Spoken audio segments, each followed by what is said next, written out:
Regardless of whether you're just starting out your running, considering your first 5K, or a seasoned veteran, I'm guessing the allure of improving your personal best times is very strong. If so, then you'll be happy to hear that today I've got one incredible tip to help improve your speed.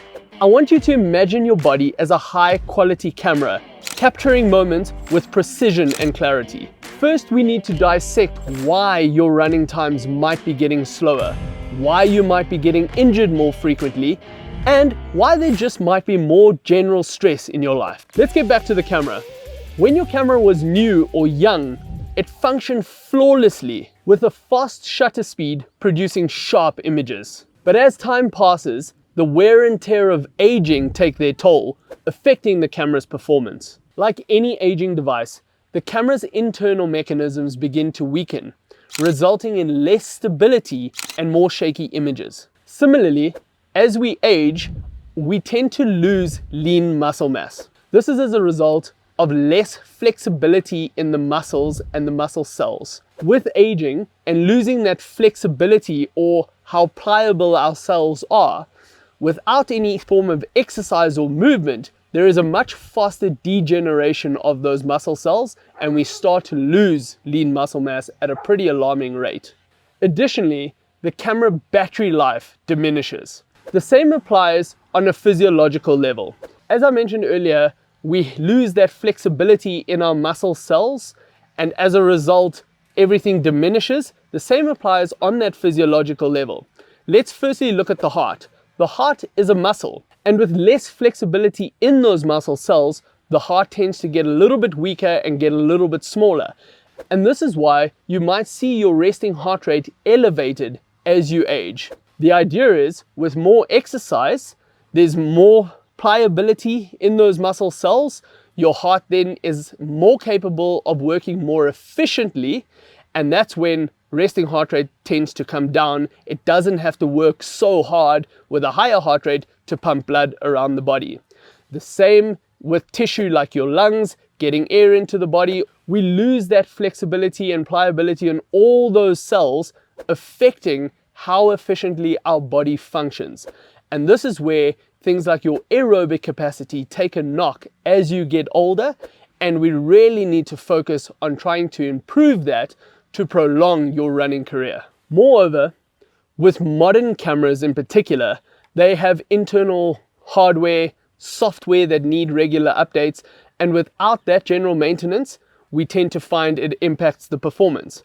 So adjusting how we look after our camera, updating the software on a regular basis keeps it in optimal running condition. This software analogy speaks to the physiology of our body on a deeper cellular level, and I'm referring more here to our hormonal release. Whether you are male or female, our hormones are affected as we age, and there is a change in hormone release. It is really important that we consider this in our training going forward. Just like I maintain and upgrade my camera to make sure it is always in peak performance and gives me the best pictures, there's one trick that can help your aging body run faster without having to run more. This trick will be like giving your body a brand new state-of-the-art high value upgrade.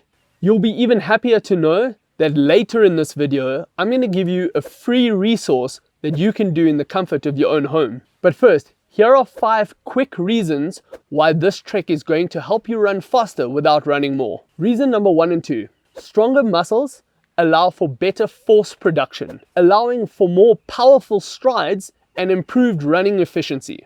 This increased strength translates into you running faster speeds. It also helps strengthen muscles, tendons, joints, and ligaments that help reduce the injury risks, such as muscle strains, stress fractures, or even tendonitis. It can also help correct muscle imbalances, which improves your running biomechanics and helps reduce the risk of overuse injuries. Now, this third reason is really going to get you running PRs left, right, and center. Running economy refers to the energy demand at a given running pace. Research has shown that this trick can improve your running economy by increasing muscle strength, power, and coordination. By doing this consistently, you can produce more force with each stride, allowing you to maintain your pace with less effort, ultimately resulting in you running faster speeds. The fourth reason is one we actually don't think about too often. Doing this trick requires the recruitment of muscle units and the coordination between muscles, nerves, and joints. I'm referring to enhanced neuromuscular coordination, which can improve the efficiency of movement patterns used in running, which leads to smoother and more efficient running mechanics. Better coordination can also help older runners maintain proper form and have less energy wastage when running. And the final reason you need to implement this trick as soon as possible into your routine if you want to run faster is the fact that it can actually help stimulate the release of growth hormone and testosterone, which plays a key role in muscle growth, repair, and recovery. The trick I'm talking about is strength training. We often get the question, what is strength training? Strength training, I'm talking about resistance training. So whether that means you are doing body weight type exercises, which is a form of resistance, or you are in a gym or at home pushing weights as resistance, as well as resistance bands. That is what we refer to when we talk about strength training. I'm not saying you have to be in a gym pushing heavy weights around. I know it can often be intimidating and uncomfortable for people to go to gyms, but as I mentioned, body weight is a form of resistance training, and it's something that you can do in the comfort of your own home, and actually with very limited or basic equipment. How often should you be doing strength training? In an ideal situation, we really want to try and fit in 3 sessions a week. Obviously, we talk about your ability and your level of strength training, which I'll get to in a second, but the ideal number of sessions would be 3 sessions a week. We here at Coach Parry often have a saying, 3 is better than 2, 2 is better than 1, and 1 session is better than nothing at all. So I really would urge you just to get started, even if it is just with 1 session a week. Also, if you'd like, I've put together a strength training plan specifically for runners over the age of 50 that you can download. Grab it in the description below. We talk about the kind of sessions that you should be doing, and I mentioned the body weight stuff. It's really important to also start for your current ability and progress appropriately. I'm meaning, if you are new to strength training and have never done any form of resistance training before, body weight exercises once or twice a week is going to be a really good starting point for you. Starting light, and as you become more adapted to that work and it becomes a little bit lighter or a little bit easier, you can then slowly implement some tougher resistance bands, for example, maybe bringing in 1 or 2 free weights that you can work with, and just building up how much weight or resistance you're doing, as well as building up your sets and reps of every exercise that you're doing, progressing accordingly to then into maybe 2 sessions or 3 sessions a week.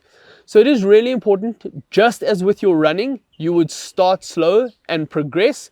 The same has to happen here from a strength training point of view, for safety and to make sure that you are not getting injured. Now stop wasting your time on these 7 useless exercises and make sure you're doing your strength training.